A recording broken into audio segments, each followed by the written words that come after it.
Hello, everyone, and welcome back to the Music for a Book podcast. We are your hosts. I'm Britt. And I'm Hannah. And we are bringing you a very special Manuscript from the Vault episode. Yes, we have the honor of hosting the USA Today best-selling author of Phantasma and Enchantra, Kaylie Smith, once again. Welcome back, Kaylie. Hi. I'm so excited to be back and chatting with y'all. Oh my goodness. Oh, we're so excited. Do you want to tell us a little bit about yourself for those who maybe didn't listen before? Absolutely. So my name's Kaylie Smith. I am a fantasy and romantic fantasy author from Louisiana. I have been writing since I was like 13, and my, I guess, big breakout book came out last year called Phantasma, and it's been an exciting whirlwind. We love it. And man, what a great series to really kick things off for yourself. Yeah, it's been, I was like, wow, honored that people are reading this. This is so great. Mm-hmm. Well, it is great. So we're very excited that you're back with us.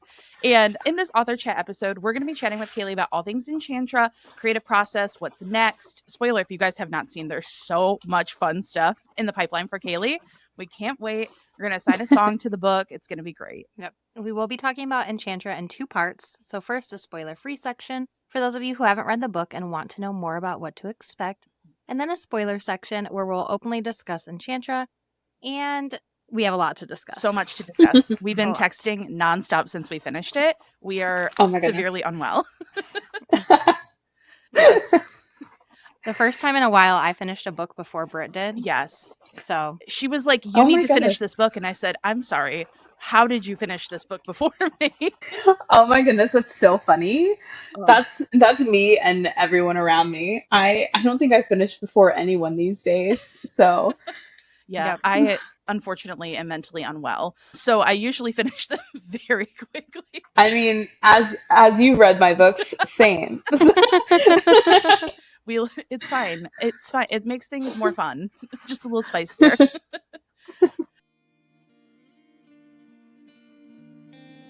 Dear reader. So we are going to go over trigger warnings and a synopsis for Enchantra. So Hannah, do you want to kick us off with some trigger warnings? Yes. So we have pulled these trigger warnings right from Kaylie's website. So this book contains lots of blood, death, drugs, heavy alcohol use, light gore, and explicit sexual content that includes magically induced horniness. There is a brief scene that depicts on-page withdrawn consent that is not immediately acknowledged and may be triggering for some and is explicitly recognized. Recognized as assault by the characters. I hate that I'm smiling during that, but Hannah has like a couple of words specifically that she can't say, and like institutionalization is one of them, and apparently explicitly is now another. Yes, but whatever that word is, has come up so many times, like awkwardly, and I'm like, why is this in this book? Oh my gosh. So. Wait, that's wild. I don't know the last time I've seen that word, actually. It's been in like 5 of our outlines recently for books that we've covered. Oh my goodness. Yes. And I think it's hard because like I'm a reader, so I know how to read it, but like in my head I read it the way I just read it. Not out it just loud. Goes. Yeah. No, for sure. All right. So then, Kaylie, do you want to give a synopsis of Enchantra? Absolutely. Okay. So Enchantra is the sequel to Phantasma, but they're both standalones on their own. And where Phantasma follows Ophelia Grimm, Enchantra follows her younger sister, Genevieve Grimm, who kind of starts off on this journey to sort of find herself after the tragic events that happened in Phantasma. And she ends up at this enchanted palace in the middle of the Italian countryside where a very handsome but very rude man answers the door and tells her to leave. And Genevieve, being Genevieve, does not listen, and she ends up trapped in a magical game of hide and seek with this mysterious family. So, love it. Oh, it's so good. It's so good. I'm like, it's really funny because every time I see something, someone's like, oh, I think like you should read Ready or Not. Or like, I wonder if the author has seen that movie. And I'm like, no, that is the entire catalyst of this whole entire book. Yes, Yes. for sure. Yeah. That's what I think we talked about it when we talked about Phantasma, like what the inspiration was, and I had just watched that movie for the first time. Yeah. And since then I've now introduced it to several people in my life because I made everyone read Phantasma. So I was like, you must watch this movie to prepare for Enchantra. 1,000%. Yeah. It's actually like kind of my mission with this book is just to make everyone watch Ready or Not. It was As you my should. mission. I got Britt to do it, so Yeah, I think Woo! very we're on a true. good track here. All right. So obviously, music for a book podcast. We picked songs for the book. Kaylie, do you want to start with a song choice? And I'm sure you have dozens of them Yeah, for I Enchantra. do. Okay, I have to say it was really hard to narrow one down that I was going to talk about, Mhm, but I do feel like I Know Places by Taylor Swift is mhm. like, I feel like the very, very obvious big one. Yeah, So yeah. I was like, I'm just gonna stick there. Yeah. Beautiful. That was also one that we actually looked at. So Hannah and I did cheat a little bit. We picked a collective song between the two of us and then an individual one because we couldn't Oh, decide. So our okay. collective song is Stockholm Syndrome by One Direction. Oh, great. Yeah. Yeah.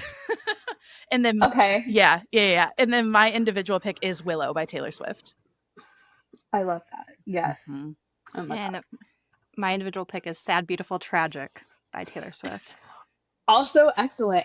Okay, I really do try to like keep myself from putting too much of her on every single book playlist I have. Yeah. But for this book specifically, like Labyrinth, Treacherous, I mean, there's just so much Yep. that went into writing this one. And so, yeah, this is valid.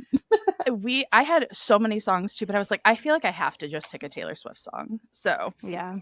You know, that's what it always comes back to for me. all Sorry, roads lead back everyone. to Taylor Swift. And Yep. unfortunately, like I wish I could say that I'm sorry, but like I unfortunately only have merch on right now, so sick. So then we thought it'd be fun to get started with a little game that was played in Enchantra. Don't worry, it's not a major spoiler, but we are going to play two truths and a lie and try to guess for each other. So I Love this. struggled to come up with these. So I can go first. I will say perfect. all of mine are like very strangely animal based, but I also feel like that also fits with Enchantra. Yes.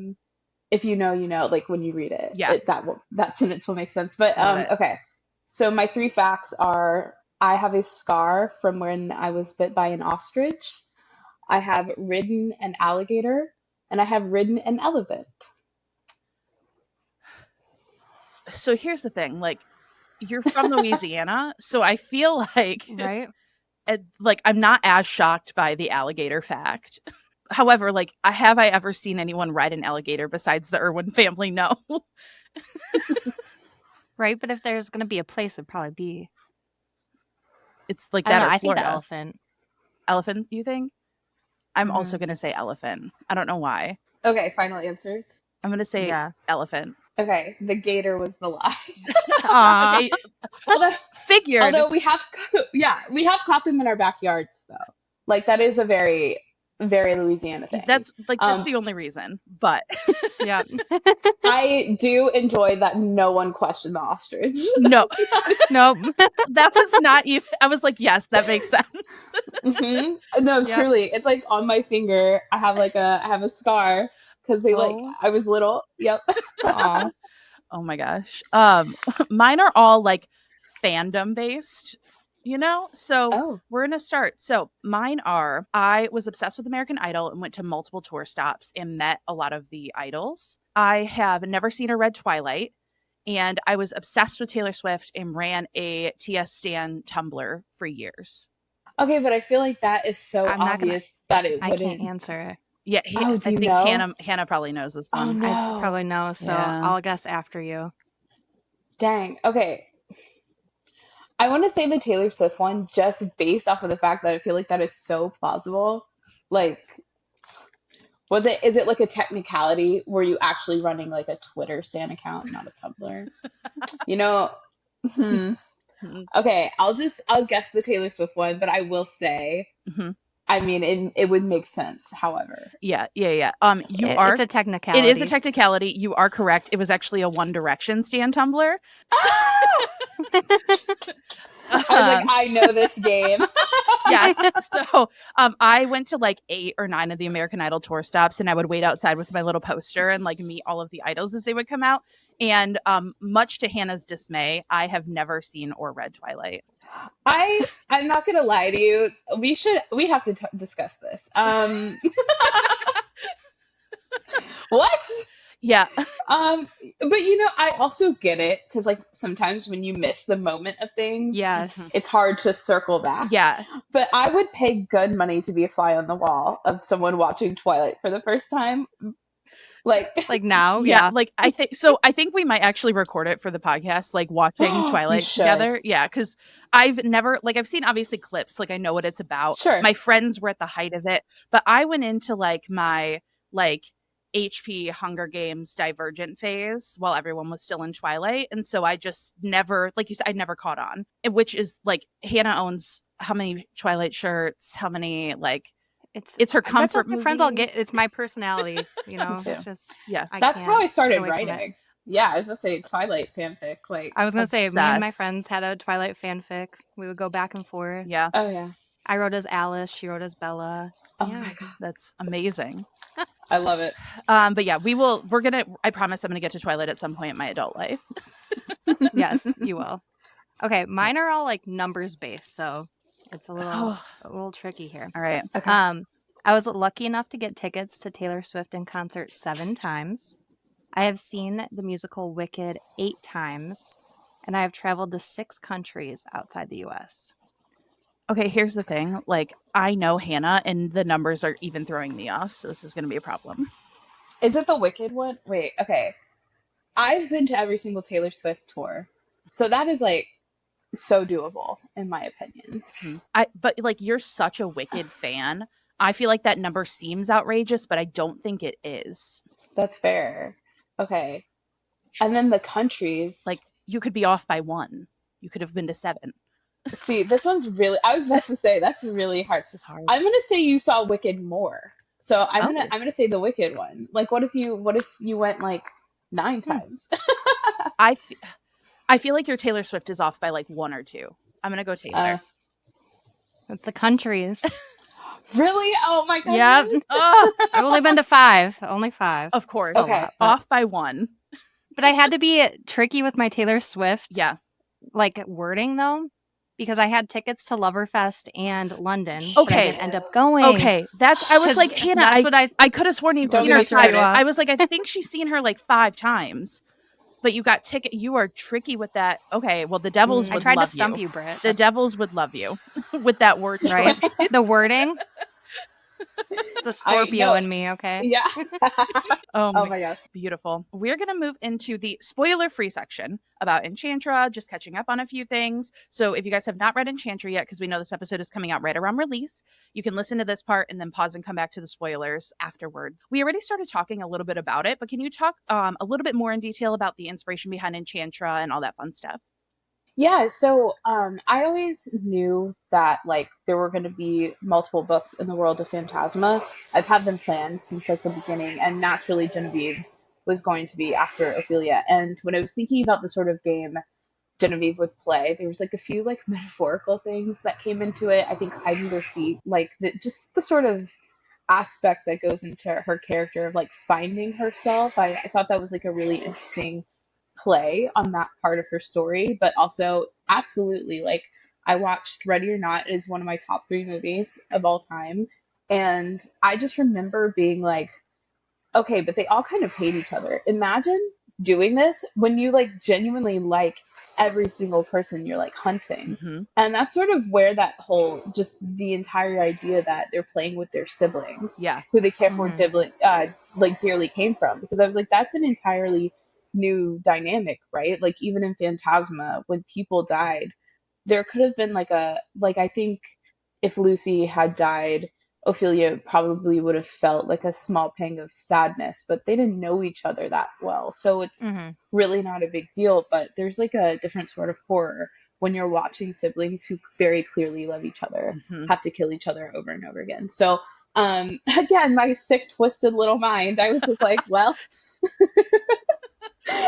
what if I just made it like the worst possible version of this game? So, so yeah, that's kind of what sparked the idea for her games. I always knew I wanted to do sort of an homage in that sense. And then also it's very like heavily labyrinth inspired too. Hmm. Like Genevieve's one of her dresses is straight from the Labyrinth movie. I've always wanted that dress, and I was like, she deserves it. So She does. Her dresses are amazing. We'll talk I about that a love little bit her. too. Mm-hmm. Yeah. Can you give us the general vibe check between Enchantra and Phantasma, and how would you describe the difference to readers? Yeah, so I think, well, obviously, Phantasma leans more horror romance than Enchantra does, and it's definitely like heavy-handed Gothic inspired, Victorian Gothic specifically. Mhm. But with Enchantra, the girls are just so different, and I really wanted the atmosphere around them to reflect them as characters. So I would say, like going into it, Enchantra is a lot more like magical. It has a more Baroque feeling to the atmosphere. It's a lot more like gilded and glittering and sort of like the illusion of like beauty and what it hides. Whereas I think with Phantasma, it was like very haunted. Like you knew there were insidious things under the surface, but Yeah. Mhm. in Enchanter, it's slightly different. So yeah, I always tell people going into it, I think of these two novels specifically in this series of being like two different sides to the same coin. They're very much sister novels, and I think they sort of reflect Ophelia and Genevieve's personalities, like respectively. Hmm. Mm-hmm. Absolutely. And then, can you drop a hint of a couple of tropes that readers can expect out of Enchantra? So again, forced proximity because I just love So good. that. But it's like marriage of convenience, which actually it was not originally. Mm. I talk about it. Yeah, I talk about it sometimes, but like I don't go into books with the list of tropes I want to Yep. do. I think that's a really bad idea because I feel like it can end up making things feel a little contrite. Yep. Despite what I'm sure many Reddit threads say about me. Um, Reddit is a cesspool. We don't need to go there. We can stay away. but despite those claims, I genuinely I like to see what sort of comes up. Like one of my favorite tropes of all time is the "you came, you called" trope, which obviously appears in Phantasma.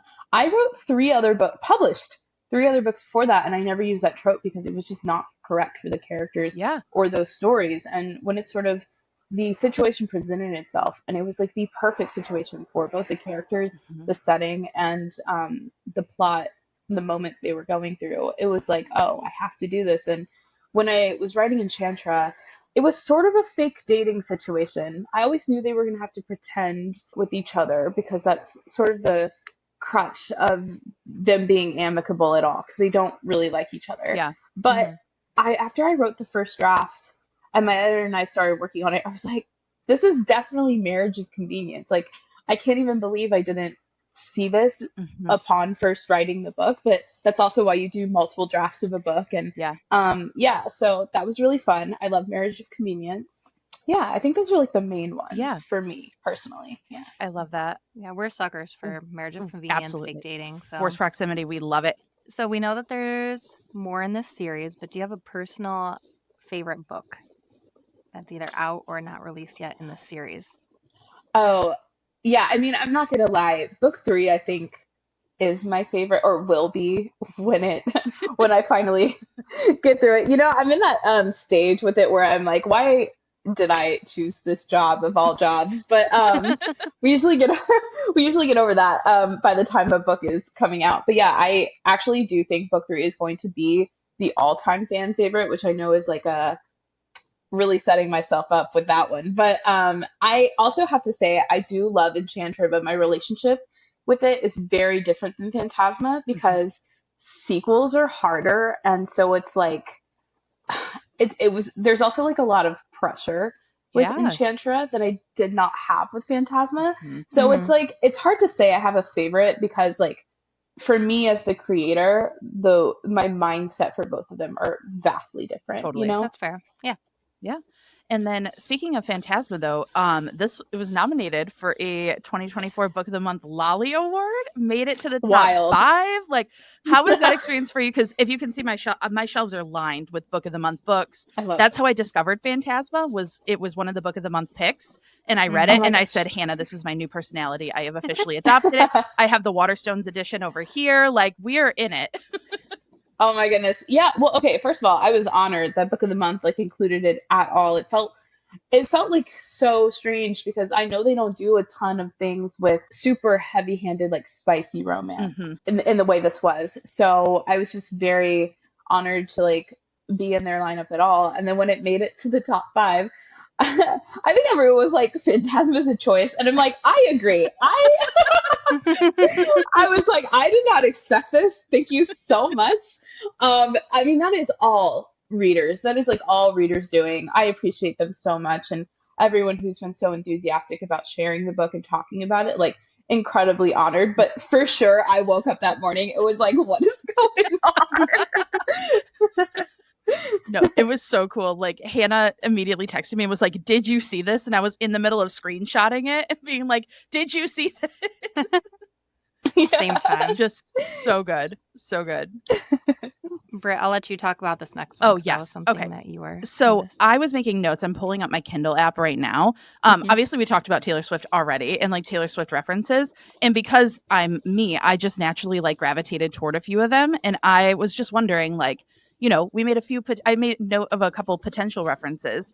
And obviously, I feel like a lot of times it is like a subconscious thing. But did you like have any of them that you were like, no, this is definitely like a pulled reference for me? Sometimes they are subconscious. I think the one that's like the one about like the journey isn't really worth it if it's like safe. That was definitely, I mean, I have a nothing safe is worth the drive tattoo. So for sure my tiny little homage here and there. But again, it's just kind of when certain things come up. I think it's Seven who says that. And it was just like in a moment where he was going to say something like that anyway.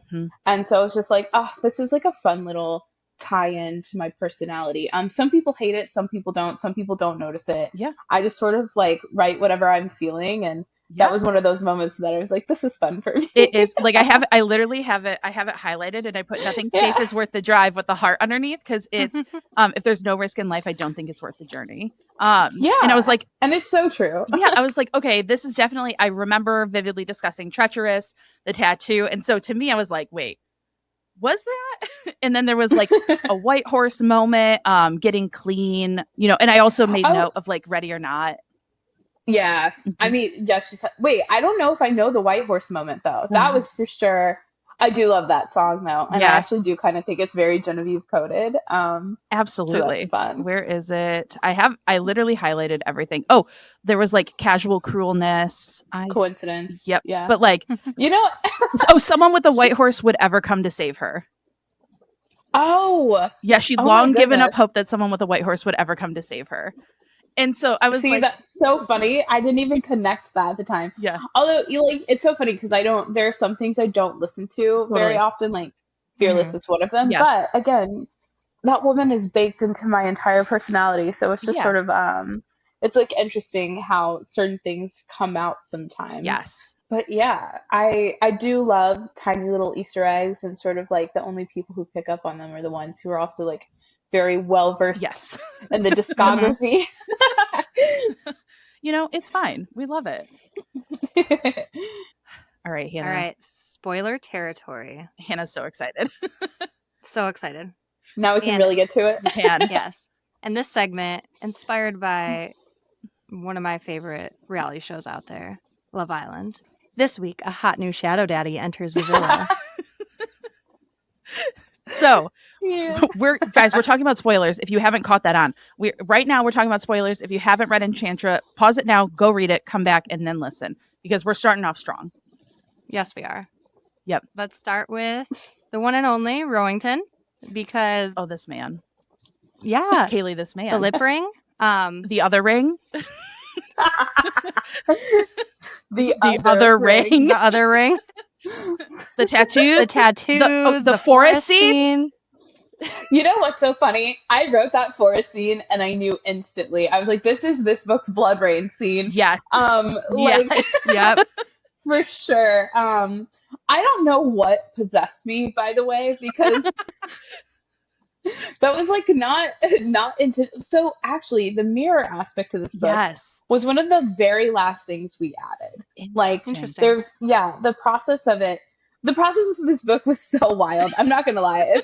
If someone could have seen all the meetings and like how everything happened, I rewrote giant chunks of it before we went to print with both of my editors Yeah. because I was not happy with it yet. And there's sort of like I've been calling it like a algorithmic inevitability that this book is going to disappoint someone. That's just like sort of Yeah. what happens when you have something that's like very highly anticipated. Like no one was waiting for Phantasma, so it's like that one kind of gets off, but now everyone has their eyes on this book. Yeah. So I was just like, I need it to be in a place where at least I feel very, very good about the story and I like it. Mhm. And so we went through a lot of pretty dramatic rewrites at the end. There was a point where I was like, there just needs to be slightly more tension and like trying to figure out where that could come from. Yeah. And we sort of were like, what if the mirrors were literal looking glasses, like portals? And there was sort of like this exhibitionist aspect Yeah. to their relationship, both like metaphorically, but also like actually, like Yeah. they're actually being watched. Mhm. And I just like the way those two things sort of like coincided with each other. And so we went back to the forest scene, which was already, that is the one place in the book that was already full of mirrors. And I was just like, oh, Oh. here we go. That I was scene like, oh. had a literal chokehold on me. I was like sitting there and I'm like, oh my, like I can't wait for people to read this. Like I can't wait for other people to be so horribly affected by this. Like I am. I know Britt texts me and she's like, "Please don't get pregnant again, Hannah. We can't do this right now." No, literally I was like, Please. I can't handle that. I'm dying. No, for sure. I have to say, like, I mean, I don't know how it will affect Yeah. the general audience or whatnot, but I have to say, I had to take a break while writing it because it was just like, damn. Yeah. And I think too, what I loved, and I didn't write this down, but I figured we'd talk about it, like Genevieve being plus sized and fully celebrated for her body Mhm. was like, oh my God, one of my absolute favorite things from the beginning when it was just like her ample curves, like couldn't fit through the doorway and just like little things that Europe. like, Yeah. yeah. Mhm. And like as someone who lives in a bigger body too, like seeing that representation is so important, but especially in the romantic scenes, like I think that it takes away such a stigma about bodies to celebrate them and like in Rowan's case, like quite literally worship it, like just Mhm. in such a positive way. Yeah, it's so funny because I think people are like, "Oh my God, there's a plus size female main character here," or they don't know how I'm going to do it, so they're like waiting to see. But my first series had a plus size main character, Yeah. and I feel very passionate about the fact that like I do not think about myself in that aspect until it's like in a negative way by the outside environment around me, which Mhm. is so ridiculous. Like Yeah. I okay, this is a weird tangent, Nope. but I love fashion Yeah. so much and I am so good. I have gotten incredible at dressing myself and curating my closet and my pieces to the point where it's like I really hate this idea that like people might think I want to lose weight and I'm like the opposite. I'm healthy. I am in a very healthy body Mhm. that does what I need it to do.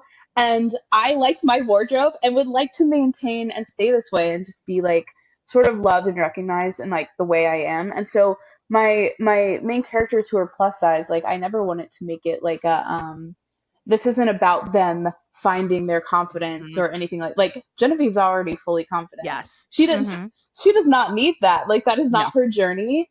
And I love romantasy where it's like we can just recognize that she is a plus size character who is being worshipped by her love interest without even a second thought. There's not a pause Mhm. where it's like he's making a decision to be with a plus size woman. Yeah. Mhm. That is not a thought No. that enters that man's head. Yep. And so, yeah, that was incredibly important to me too. And the whole mirror aspect of it is really exciting because, again, fully facing a mirror, like she has the full confidence to do that. Yeah. They definitely, they're getting down and dirty.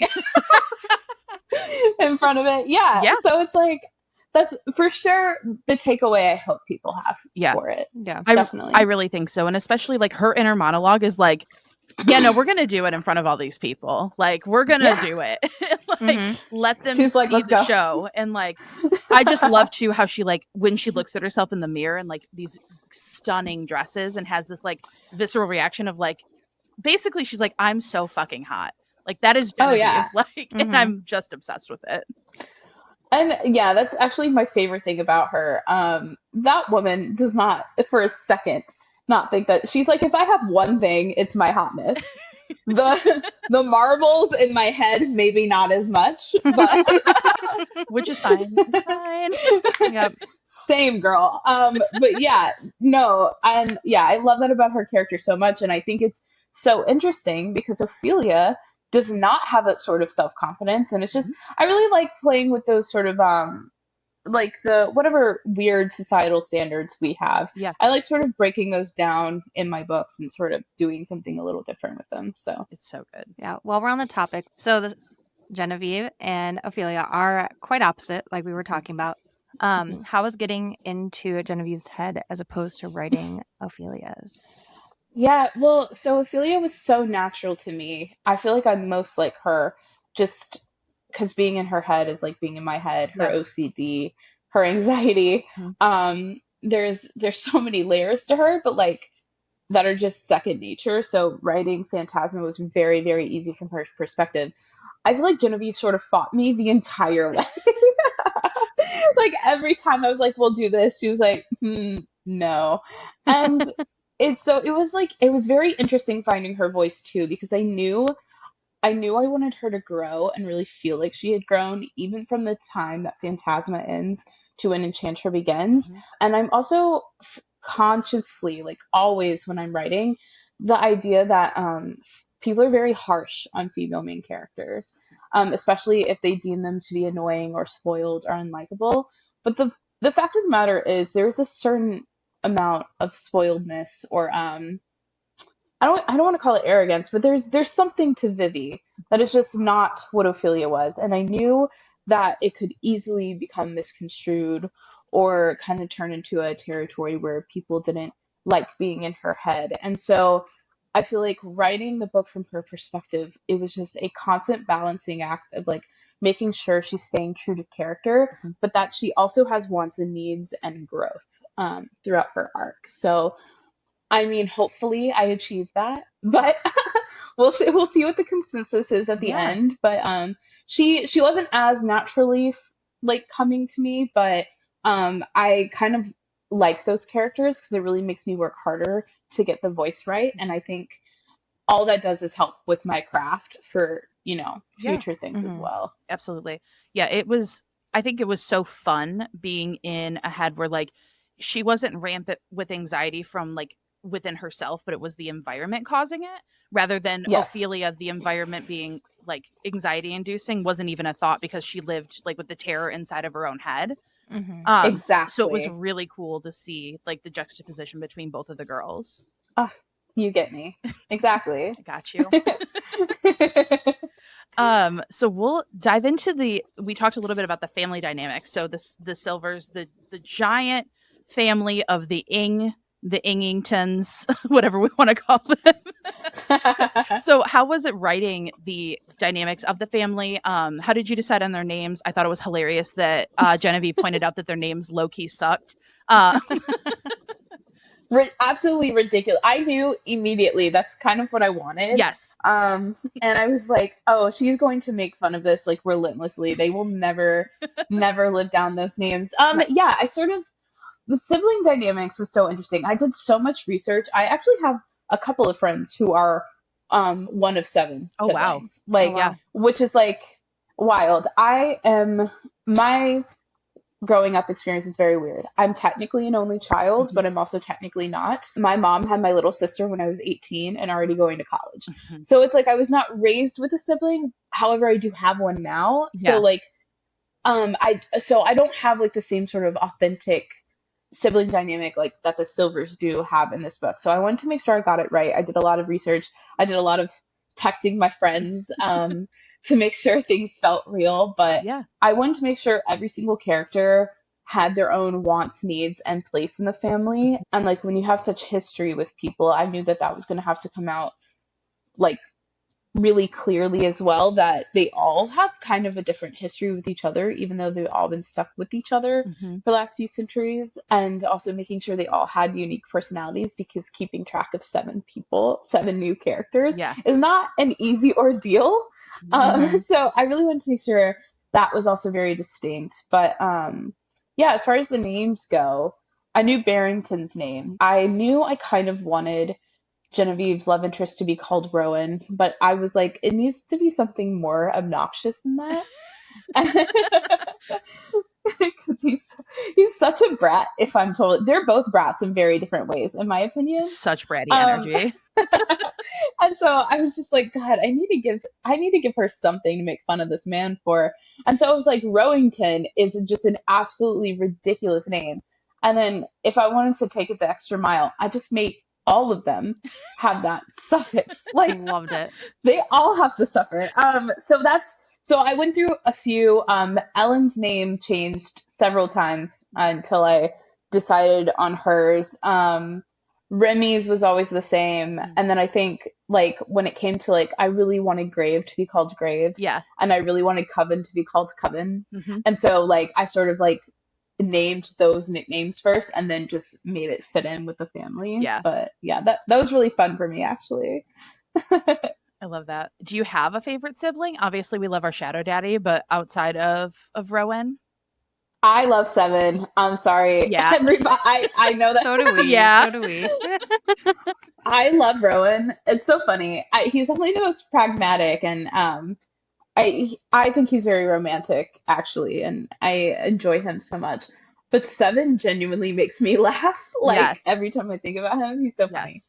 So No, I had a blast with 7. That's I so also good. love Ellen though, to be fair. Yeah. I think she has a really difficult role in the family. Mhm. And I really, really did enjoy getting to know her personality throughout it, and like hope for future things for her too, because Yeah. I think she's great. And I think it did even like I grew to like Ellen quite a bit too, because at the end when Rowan becomes the hunter and he takes out Mhm. Ellen, like I was like, oh, that's gonna hurt, especially because we had already been taken to hell and saw what happens when you get stabbed by the hunting knife, and like Mhm. I Right. felt for her in that moment.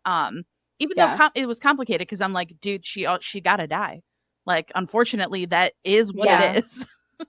Yeah, it's that is actually really like perceptive of you too, because I feel like it was very intentional for me to show 7, especially to show it on 7, who everyone loves so much, to see him in pain, Mhm. and then do that right before you know that's going to happen to Ellen. Mhm. So like that, it's kind of like that psychological warfare moment Yes. of being like Mhm. you don't want it to happen, but also in order to root for Genevieve, they have to die. Yeah. Like Yep. you can't get around it. So Yeah. yeah, quite a So- balancing act. Totally. Yeah. So going into the hunt, did you have like a favorite part to write with it? I think for the hunt, this book is so different in a lot of ways, because when Ophelia is doing the trials in Phantasma, they're very like hands-on. I mean, mental and physical, but like she's really in those trials. Whereas I really wanted to juxtapose that with these, where it's like Genevieve is really playing like a more of a psychological relationship game, I think, than anything, right? Like there's a physical aspect to these trials as well. She definitely has to survive them. But I really enjoyed the fact that they had so much time to just talk and get to know each other. Yeah. Like Mhm. hide and go seek in general, it's kind of a boring solitary game. Mhm. And so I knew that was going to be a very unique facet of this book and challenge, to make sure that those lulls in the game were not boring and they kept the pace, but that they also kept the tension Mhm. of like technically they could be found and killed at any moment. So I really liked those in between bits. Mhm. I really loved everything with Genevieve and Grave, like particularly very fun to write, because both of them were equally as stubborn, and I think both of them had a certain level of respect for each other that Mhm. made their relationship dynamic interesting to me. Yeah. because Grave very much respected when he like offered for her to close her eyes Mhm. and she said no. Like there's a moment, like a small second of him being like, I mean, like, yeah, mad respect for you for doing this. I'm still gonna kill you. Yeah. But Like you gotta go. But yeah, yeah, and I love how she talked herself out of so many things too, because that's such like that is such a skill to be able to like distract yeah. people enough by like just yapping at them. Mm-hmm. No, and she's such a yapper. It's like those sort of things I think like when I'm writing these books and these moments of like really how is each of these characters like why are they the right ones to be in these situations? And Mhm. this particular thing is like, yeah, Genevieve, of course, will be talking herself out of things. Yeah. There's that moment with Ellen too, where Ellen's just kind of like giving in for a second, and then Ellen's like, okay, we can't do this anymore. You have to stop talking. Like you got to step.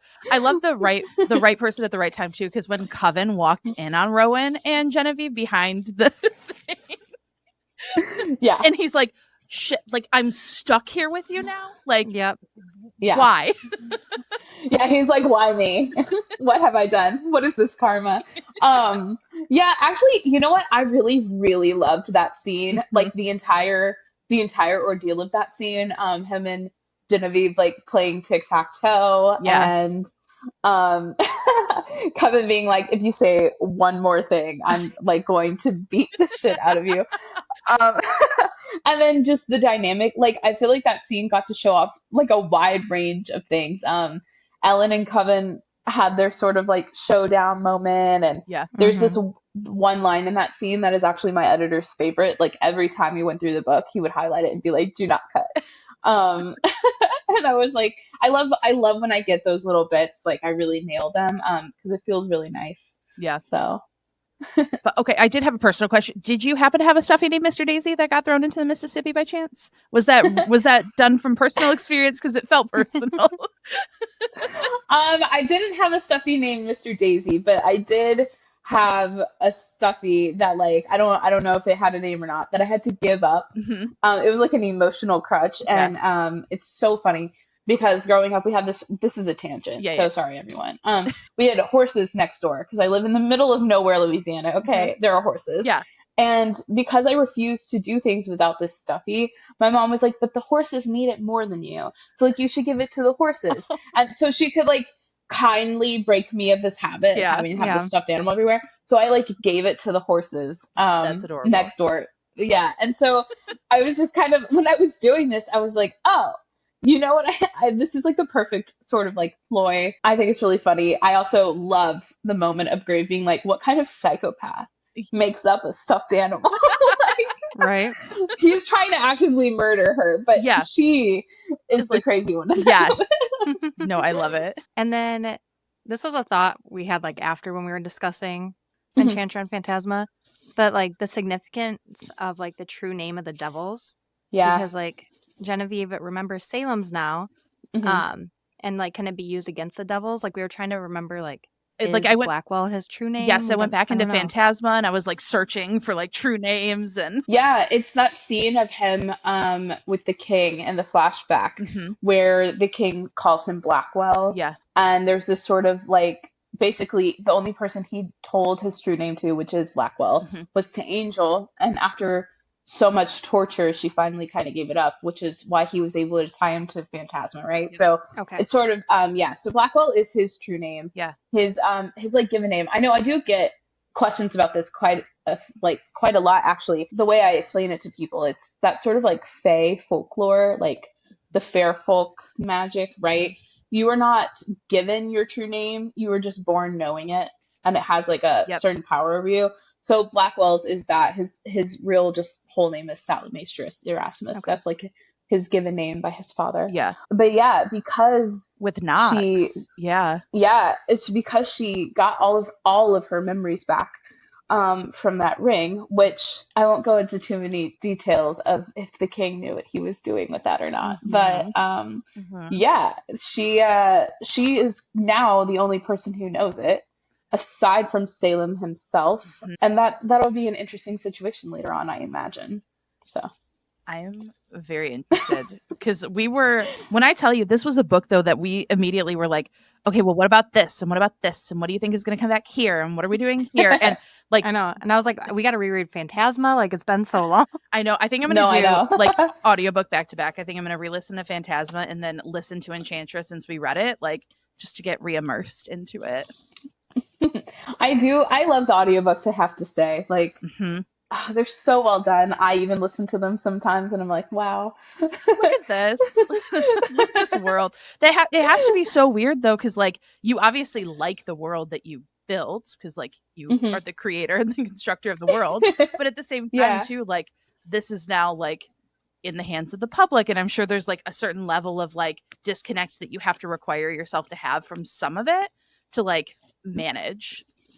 Yeah, I think it's this sort of idea that like I've always said that I don't think artists get to pick their magnum opus. I think consumers of art, that is their pick. And so I think sometimes it's like I love Phantasma so much for so many reasons. It's the reason I can get to continue writing books and I can be a full-time author. Mhm. But there's like also a constant fear that it's like I will never be able to top it. Mhm. And that is a weird relationship to have with something that you've created yourself and love so much. Yeah. It's like not really having control over how people interpret it or like where it goes or if they ever think that you measure up to that piece of work again. Yeah. So I feel like after I sort of like send something off into the world, I really do kind of close myself off to it. Like, I'm really excited. I'm still so proud of it. But if I'm honest, I don't really think about Phantasma or Enchantra much anymore. Like, I have other projects that need my full attention to make sure that they get the same amount of creative effort from me as those books did, Totally. whether they do as well or not. Like, I want to make sure every single project feels like at least I put my whole self into it. Yeah. So yeah, it's honestly this whole thing is just a very strange experience. Like Yeah. when something goes like big, it's like, oh, Like, wait a minute, hold on.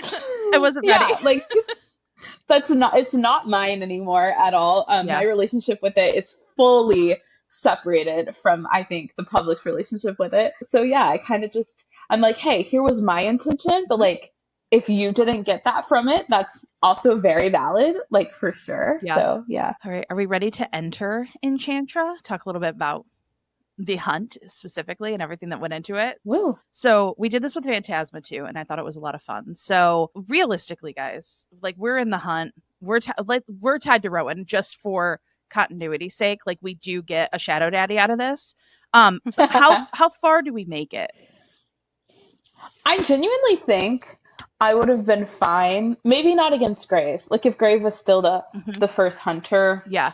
that might have been tough. I'm kind of a baby, but I feel like I could vamp as much as her. So I feel like I kind of probably would have made it until the halfway point. I think farther than Phantasma for sure. Yeah.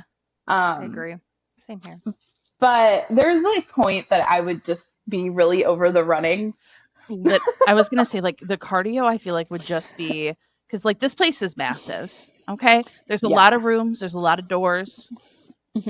I don't know. I feel like because with Phantasma, I was like, would I have even entered? Probably not. Like at the first sign of trouble, I would have dipped. I would have been like, I'm out. Same. I'm forfeiting. Goodbye. With this, I do think maybe around I could probably make it. Like at least I'll give myself one. Yeah, we definitely would have gotten through the masquerade ball, which is the part I would have cared about anyway. Yeah, like Yeah. okay, that masquerade ball was crazy. I was like, Hannah, this is like Lust Round on steroids. Like this is crazy. And it's funny because that's not even like it gets so much weirder in book 3, the stuff that goes on. And I put a lot of Easter eggs in the masquerade ball for the future books, which is incredibly fun for me. But we would have had a grand time. And then slowly would have like descended into madness after. I think the piranhas would have absolutely been my I would, to be fair, that little fox would have had to die. I'm sorry, baby girl. I mean, would not have been. Yeah. But to be fair, you did say the fox almost did die. So. Well, you know what? The first draft, she was dead. It was a whole plot situation. Listen. I We was were freaking out. I'm like, can a familiar die? I gotta. That's when Hannah was DMing you, and she's like, Britt, don't check the DMs. I don't think you're that far yet. Yeah. No, it's true. My editor genuinely was like, "Hey, if this is what's best for the book, we'll keep it." But he was like, "Let's like, why are we doing this?" And he was right. Like it wasn't like a necessary situation, and actually keeping her alive led to a different sort of plot device at the end Mhm. that worked much better and was correct for the story. Yeah. But there was a very, very sad moment where Umbra died, and I did feel terrible because I love her too. Side note, I love all the familiars' names. Thank you. Lilith, Dante, Umbra. They were great. Satan. Mm-hmm. They were all So great. good. Thank you. Oh my goodness. What do we think? Would we have gotten like a bet from Nox's spectators? Like what would they have crowned us? Because for me personally, they would have been like first eliminated. First eliminated. She's gone. Same. Unfortunately, yep. Yeah. Oh, 1,000%. I'm so gone. Yeah. Or like I feel like first hunter is a pretty like whatever sort of bet. Yeah. That's like a consolation prize, you know? It's random. Yeah. So like So there's a chance that they could have gotten it. They would have taken one look at me and been like, "Oh, that bitch is going. She's going down." oh yeah, same. I would have barely been able to like walk in Genevieve's dresses, I fear. Yeah. So they would have been like, "Oh, that girl's it's over." Yeah. I mean, in those dresses too, we can like the art that you had commissioned of them, first of all, stunning. Absolutely you. stunning. But like the detail, that was one thing that because in Phantasma too, we were really thrown into like the gothic imagery. There was a lot of the blacks and the reds. And here, like I highlighted a few things about like the shimmering stars and like just all of the sweeping colorful details, and just it was just like I felt like I was in the villa. I'm so glad I was not in the villa, but it felt like I was there. I'm so glad. Yeah, I mean, that's like one of my favorite things ever is like the details of a world and like immersing myself into it when I'm writing it. I really feel like I need to be grounded in order to see how these characters are moving through it. So Yeah, I love describing their clothes, and I also think it's like it's what makes Ophelia and Genevieve like their characters too. Like yeah. that's a lot that goes into it.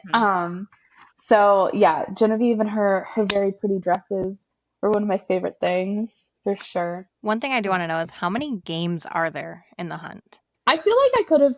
I mean, I might have come up with a few extra ones. I tend to do that. Same with the trials, just to like sort of do more like a process of elimination, like what fits best Totally. here, what fits best there. Sometimes things are just like strictly made up for the use I need them to be though. Like two birds, one stone, like Ellen's round.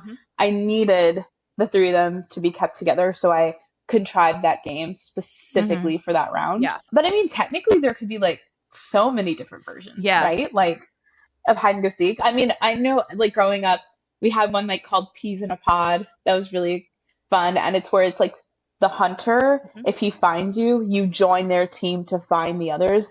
And I was like, I loved playing that, but that doesn't work for this book. Yes, totally. So yeah, so it's just like I mean there were like so many things that I was like I could definitely come up with, but definitely pared them down to the most strategic ones. Yeah. Is there one that you would have chosen if you were picked as the hunter? I feel like solitary confinement that one was very advantageous and logical in my opinion, because then I'm like everyone's a sitting duck. Yeah. There's no running. There's you check a room and they cannot escape the room. Yep. Unless you're, a very specific circumstance like Genevieve ended up in, luckily figured out because otherwise they would have just been stuck in there with Seven and Dante, right? I feel like that would be my strategy because I do not want to be like Grave. Good for him. I was not good. I would not be chasing someone all around the house. There's no way. No. No. I was so stressed during the moving rooms. Like I was so like because every time they had to shift, I was like, please, so help. But I do think that's a rough one. Yeah, there was a good balance of tension though, because there was a lot of downtime, but I was always waiting. Like I was always like there's an edge of something as I'm reading because I'm like, this is too good to be true. They're too happy right now. There's too much good happening. I know, and then you have the identical twin aspect, which Mhm. was a small blip, but I enjoyed using it that one little time. Yeah. I wanted to give Genevieve the taste of what it would be like to rip that ring out of. Yes. Yeah. And I love that she could catalog him so well so quickly. Like she just Mm-hmm. inherently knew Rowan and she was like, this is not Rowan. This is Remy. Like this is Yeah, absolutely not my Rowan. that was definitely I know because I talked extensively with my editor about that Mhm. because I was like, I wonder if people are going to be like, oh, how did she know him so well or whatnot? But to me, it was like a very important part of her character. It's not even necessarily that she knew Rowan so well at that moment, Yeah. is that she pays Attention. attention Mhm. so well, which is a very big part of her character. And so, like, again, that was sort of a moment that I was like, this makes sense to push her character along and their relationship even. So I love just like moments that you don't think twice about, but they Yeah. have like their own little purpose in there. Yeah. All right.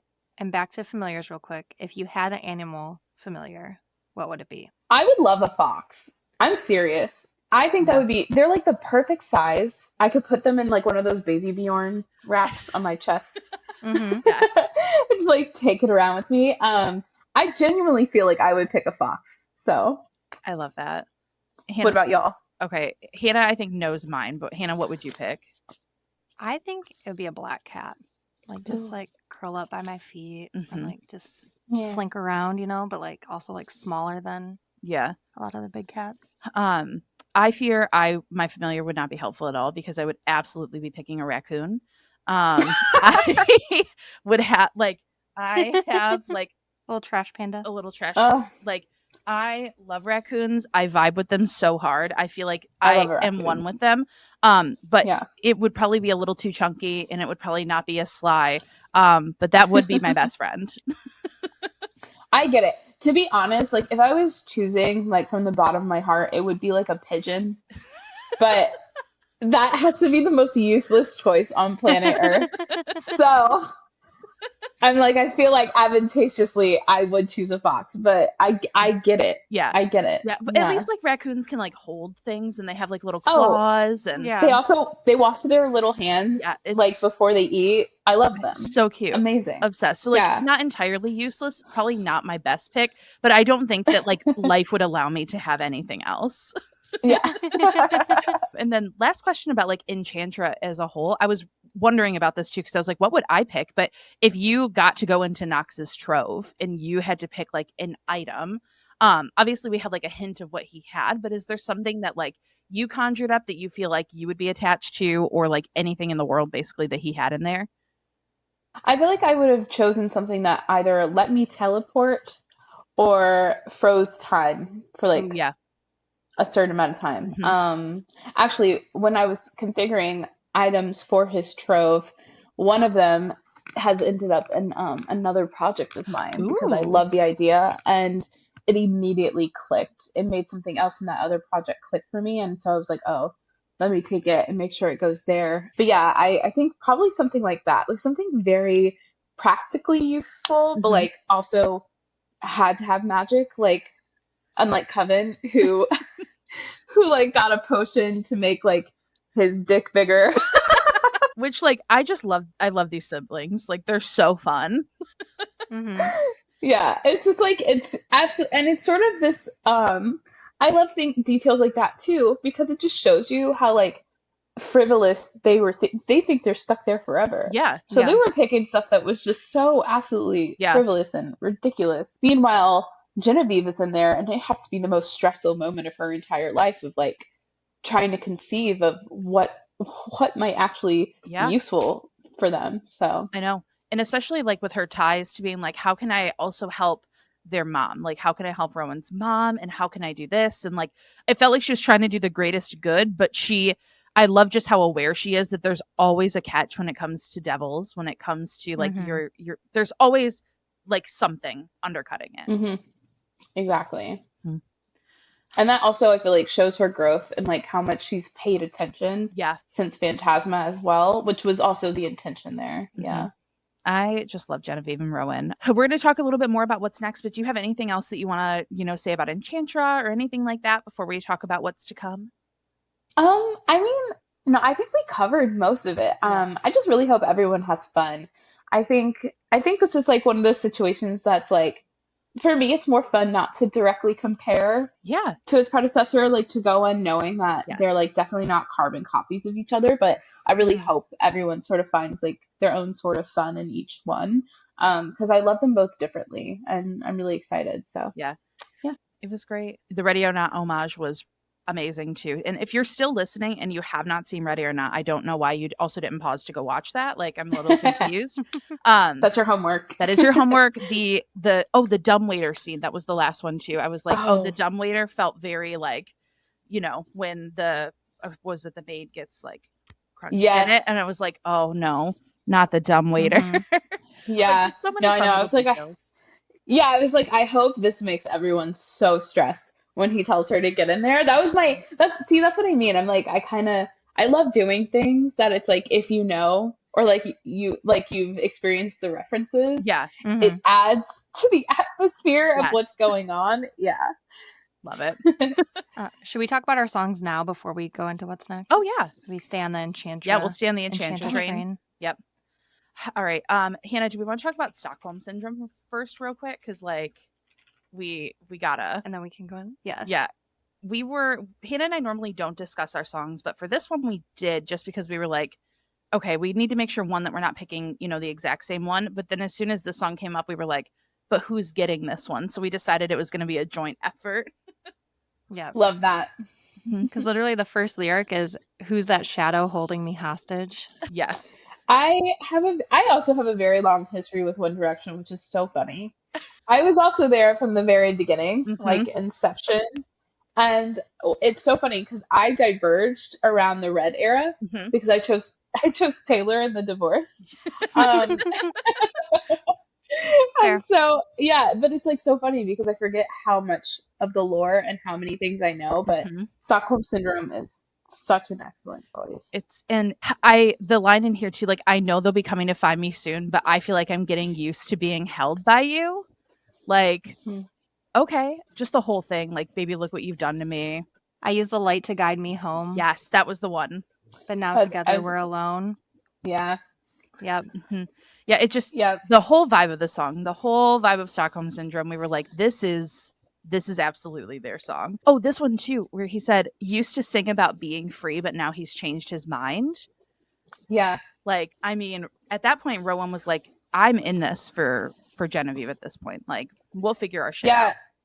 There was definitely like a second where it's like he knew he could get everything he wanted, but it would be without her. Hmm. And he was like, sorry to everyone else, that doesn't really matter to me anymore. Yeah. And I love those little moments for a love interest to figure out like exactly how obsessed or like how far they're willing to go. Yeah. So I love I that. love this. So many good Love the choices. lyrics. And then do you want to talk about I Know Places? Yeah, I mean, I feel like that is like instantly, especially with Umbra and stuff, the song that came to me, but it's like, Yep. they've got the cages, they've got the boxes, they're the hunters, we're the foxes. I mean, Hmm. for Mm-hmm. sure. But also like I know places we won't be found and like places we can hide. I just feel like so much of that is indicative of Rowan, like Yeah. knowing that place like the back of his hand, but not really knowing himself Hmm. or like I think nearly as well as the physical place. So he's like, I know places like we can hide, but I feel like he is so unable to hide his own feelings as well as he maybe thought he was. Yeah. Or like lock them away when it comes to Genevieve. So I just Mm-hmm. love the whole vibe of the song too. It's Yeah. something about it. I did pick that for another book, so that was off the table for me. But it was definitely it's like, it's such a dramatic beat too. Like the build up to Yes. it. Yeah. Or Love it. like I can hear them whisper as we pass by. It's a bad sign. Like just Hmm. being watched, the vultures Mm-hmm. circling. Yep. Oh yeah. And then, I have Willow. Specifically the energy of the Eras Tour version. Yeah. Yeah, like I don't like the witchy remixes, but the Eras Tour witch vibes is the energy that I was feeling. But just like, I'm like the water when you ship rolled in the night, rough on the surface, but you cut through like a knife, because Genevieve is a little bit like rough on the exterior. Um, Yeah. And even just the chorus, like the more that you say, the less I know. Wherever you stray, I follow, because that girl cannot follow orders to save her life. And anywhere Rowan went, she was going to find him. She was going to find him. Mm-hmm. But then at the end, I'm begging you, I'm begging for you to take my hand, wreck my plans. That's my man. Like, I don't know. I just, the energy of it, but also for Genevieve too. Life was a willow and it bent right to your wind, but they count me out time and time again. That specifically, I think, is so, yeah, so her character and like constantly being underestimated, right? Yeah. Yeah. And then the last thing too is just the little like wait for the signal and I'll meet you after dark. Like all of their Yeah. things. Show me the places where the others gave you scars, because I feel like they do open up emotionally. But now this is an open shut case. I guess I should have known from the look on your face. Every bait and switch was a work of art, specifically regarding the bait and switch at the end. Because when that happened, I was like, Yeah. I in my notes, I was like, no, no, no, no, no. I trust Kaylie and I know this is gonna be fine, but in the moment I'm panicking. Mm-hmm. Yeah, you know what? It's so funny because I haven't really gotten to talk to anyone about the end of the book or how Oh yeah. that worked. But I was like, I wonder if this was stressful or if everyone was just like, it'll be fine. It was stressful for me to Yeah. like put together, I'll say. It- Um, Kaylie, when she woke up I was without stressed. memories, I was like, no. mm, I was bawling. Like, I literally was bawling. she sent me a picture of her sobbing with her Also- her Kindle and was like, please read so sorry. faster. Yeah, it's so funny. The whole amnesia trope is rough. Yeah. It is, however, one of my favorites. And I didn't realize that that is where this was going until that final bait and switch was planned. Mhm. And then I was like, oh, she has to lose something. Also, they're still on this uneven ground. He's immortal and she's mortal. And I sort of wanted to do, again, it's like two sides of a coin Mhm. where Ophelia gained immortality. Yep. And so Genevieve, throughout the entire book, very much likes being mortal. Yeah. Mhm. And so I was just sort of like, in order to get them to this place, someone has to give up something. Mhm. And so I was like, well, goodbye to her memories.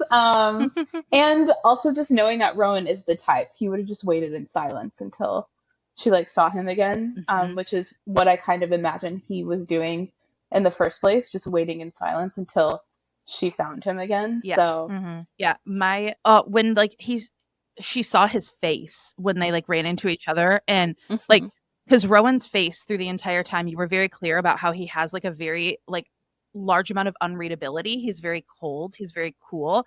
But when she mhm. read something like a flash of like hurt or like disappointment across his face, like to have that happen, but she didn't know, but we knew, like just that like subtle little thing killed me. See, this is why I love talking to y'all because I feel like you really do pick up on like all those little things. That was so intentional to show that like even when she forgot him, she had learned him so well over the course of their relationship Mm-hmm. that for the first time she was able to like see beyond the mask. Yes. Mhm.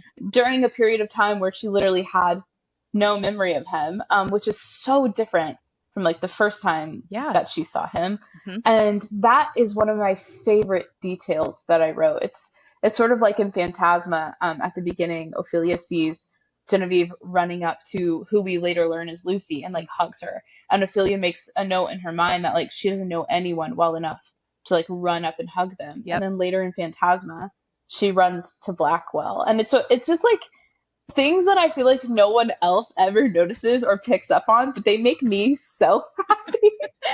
So yeah, that moment was like, I feel like I took so long from that sort of bait and switch reveal Yeah. to the end of the book was the most work I've done on like the entire book itself. Yeah. So I really just wanted it to be very clean and good. So No, it was. And that's Yeah. like I think it's because we do talk about books so often now that we like are very keen on those details, and like those are the little things that I feel like you can just read for vibes, and sometimes I do. Sometimes I just go into a book to like read for vibes. And then there are books where I'm like so invested in it that I'm like every little detail, like when she first walked into the villa and like noticed the mirrors, and I was like, "Oh, the way that these are described, this is absolutely like super super important and super critical." And Mhm. like all of the furniture being like looked like it hadn't been touched in God knows how long, just like those little things that obviously lend their hand to the story. And if you don't pick up on them, it doesn't like impact it, but it makes it better if you do. Yeah, Yeah. exactly. Mhm. No, for sure. Oh, So I ended up picking Sad, Beautiful, Tragic, Yes. which was also how I also described picking excellent. this song. Yep. Because my like runners up were also I Don't Want to Live Forever by Taylor Swift and Zayn. Mhm. Because Fantastic. it felt very much as like giving up immortality. Hmm. And then also Seven Nation Army by the White Stripes. Yeah. Because I feel like it's like Rowan coded. Like I picked, Ophelia for Phantasma that felt very like Blackwell, and it's like this one is. But I ended up with Sad, Beautiful, Tragic because it starts out long handwritten note deep in your pocket, words how little they mean when they're a little too late. I stood right by the tracks, your face in a locket. So, the soul lock, the notes that he wrote, all of that. It just feels like that moment in time of the book is this. Yeah. And just their, magic love, their beautiful, tragic love affair. And in dreams, I meet you in warm conversation. We both wake in lonely beds in different cities. And time is taking its sweet time erasing you. But like, Yep. really, it's Mhm. coming back. Yep. Just the song is that moment in time for me. So I hope Yeah. that's how you feel too, Kaylie, that I picked a good song to represent that because No, I love it actually. just is that part for me. It's like again, it's that thing where it's like it's so subconscious, but it's like so much of that bleeds into me all the time that like I'll look at a piece of my art and I'll see the other art that's like influenced it, Mhm. like or that has built me. And yeah, I mean, especially Taylor, but Sad Beautiful Tragic is like such a good pick for this. Mhm. Like uh but especially like the again, yeah, the erasing you, the you've got your demons and darling, they all look like me is Mm-hmm. actually Yep. my favorite lyric that she's ever written. It's one of my favorite things on the planet. I sort of referenced that a little bit in Phantasma actually. So, man, Love that. Yeah, I love great it. choices. What amazing. So we love Taylor. What a slay. Got a little One Direction in there. But to wrap things up, we mentioned it earlier. You have so many exciting projects coming out in these next couple of years here. We have Yeah. the Untitled third book in this series, in the Wicked Game series, which is currently slated for fall 2025. So this year, is that still on track? I I think that's still the hope for Okay. sure. It's sort of like one of those things that like we slate something and we cross all of our fingers. Yep. But I definitely think like I try to give myself grace Yeah. because I'm like I am one little human and this has been like a whirlwind experience. Yeah. So it's like I really hope that I could get that to everybody at the end of this year sometimes, but if not, it's still gonna come Yeah. not too long after. So Amazing. And then we have a fourth installment that's slated mhm. currently for 2026 in the fall. And now I know you said originally like we're slated for 4 and you would write like 9, 10 books in this world if you could. Do we have any Yeah. news? Like are we sitting at 4 right now still? I don't have any news on that front, but I have the intention, which I feel like is pretty much the same thing. Yeah. So it's sort of like as long as people continue to like them and Mhm. read them, I'll continue to write them, you know? Amazing. And then we have the third and final installment coming up in your YA series. So Raging Heart is slated for this year too. Is that still Yes. correct as well? July. Oh, Yep. July. Beautiful. And then your brand new Wild. trilogy too, Which I'm right? so excited for. Yeah, we'll get to those eventually. Mhm. I actually have a really secret project that I have not announced or told anyone about that is sort of like in the mix here too that I'm like enormously excited for. But yeah, just I have a bunch of stuff up my sleeves. I have a bunch of like Wicked Games related announcements and stuff coming up too. Yeah. So just never ending excitement to be honest. It's a shame that I'm in this profession because I suck at keeping secrets. Like I hate it. And my team's always like Kaylie Smith, I swear to God. So I'm being so good by not saying anything else, but a bunch of exciting stuff coming for sure. We cannot wait. So excited. Can you tell us anything about book 3? So we got a cameo from our fave Sinclair. We noticed that we had his little I cameo love there. him. And then will Mhm. there be any more of the Silver family moving forward? What can we wiggle out? Speaking of secrets. I can't, I literally can't say anything, but I have told everyone, I think you could probably make a pretty good guess, like a very well educated guess. Mhm. about the next book. Mhm. But yeah, I'm literally like, they're like lock and key. I can't say anything. That's It okay. does have a title though. I'm excited. So Oh, I yeah. can't wait. Huge thank you again to Kaylie Smith for joining us today. Be sure that you read Phantasma and Enchantra. If you got through this whole episode without reading them, I am concerned for your well-being, so I need you to go do that, please. And Kaylie, where can everyone find you and support you? You can find me mostly on Instagram and TikTok under Kale's Moon. And that's pretty much where I'm active these days. I do not have a Facebook. I've been impersonated quite a few times this Mhm. year, so just general disclaimer, I do not have a Facebook. But yeah, you can definitely, I feel like I'm the most active on Instagram for sure. And I love updating and giving sneak peeks over there. I do it all the time. But yeah, When she's allowed. yeah, Yep. exactly. When she gets the green light. Sometimes when I'm not, and then I just delete it in like 10 minutes, and I'm just like, I'm going to turn on post notifications for you. yeah, Right? Just to be alerted anytime. I'm like, Kaylie posted. What is it? yeah. And then also give us a follow on Instagram and TikTok as well. Give us any of your book recommendations. We want to know what you're reading and what you want us to cover. Yes. And next week, we're starting our spring mixtape series. So Wednesday, April 16th, we are going to be covering Ina Garten's memoir and talking about our favorite fictional chefs because we thought that would be so much fun. And remember, keep reading with kindness. Bye, everyone. Bye.